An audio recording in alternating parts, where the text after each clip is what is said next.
Assalamu alaikum wa rahmatullahi wa barakatuh. We are here today in El Sal camp with Islamic Relief Lebanon and our donors and supporters from Islamic Relief UK and Task Force GLM on behalf of Green Lane Masjid in Birmingham, who alhamdulillah have supported this initiative, this project of food distribution to the most vulnerable families here, destitute and displaced Syrian refugees that have come across the border into El Sal and into Beqa.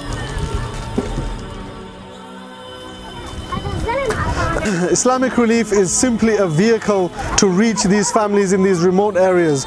We would not be able to provide this support without the support of our brothers and our sisters at Green Lane Mosque and in the community that come together to help us. So on behalf of the people here, when they receive the food packs, they raise their hand and they make dua for you, and nothing we can say will do justice to their du'as, but on behalf of the organization and the people that we have met, from the bottom of our hearts, I just want to say Jazakumullahu khairan to every single person that supported this initiative, inshallah.